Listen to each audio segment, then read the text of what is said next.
Let's find out ways on how to diagnose pleural effusions.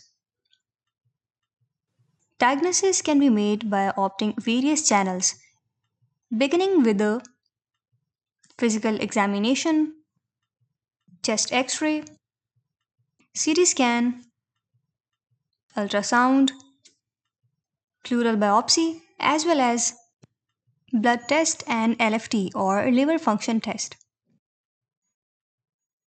First of all, physical examination is performed using a stethoscope to check out the lungs' activity.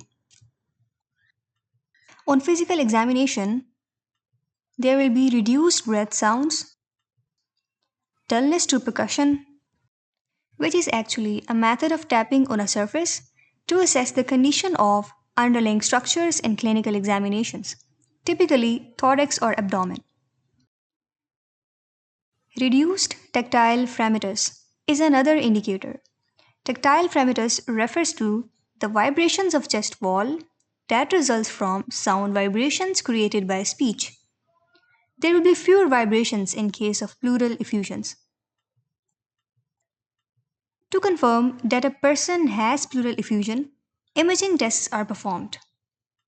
Initially, chest X-ray is performed. X-ray will show reduced lungs expansion. Another indicator is tracheal deviation, which is seen in case of large effusions. Pleural effusions look white on X-rays, while airspace appears black. X-ray in a standing upright position shows fluid settlement in costophrenic angle, which is the point where diaphragm meets chest wall. Here, angle is blurred because air is replaced by fluid. X-ray while laying down appears as layers, or we can say a layering effect is seen as gravity settles freely mobile pleural fluid along the chest wall. CT scan is another tool for more detailed images. CT stands for computerized tomography, which utilizes X-rays. A CT scanner is a kind of advanced X-ray machine which takes many X-ray images, and a computer constructs results of the internal delicate organs. Ultrasound appears to be a good diagnostic tool which utilizes ultrasound waves. Probe on the chest will create images of the inside body organs, which show up on a video screen. In this way, fluid can be located to get a sample for analysis. Let's jump in to see what is pleural biopsy. Pleural biopsy is a procedure to take a small piece of pleura for tissue examination. This is done with a special biopsy needle or it is done during surgery. Biopsy is done to look for infection, cancer, and fluid sample analysis. If the effusion is infected, it is called empyema.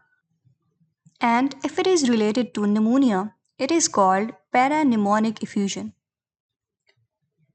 Collected pleural fluid is then differentiated on the basis of light criteria, based on pleural fluid to serum protein ratio, which is less than or equal to 0.5 in transudates and greater than 0.5 in exudates.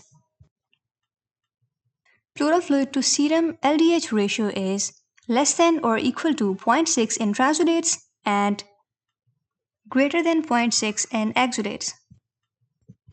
Pleural fluid LDH levels are less than 2/3 of serum LDH levels in case of transudates, while pleural fluid LDH levels are greater than 2/3 of serum LDH levels in exudates.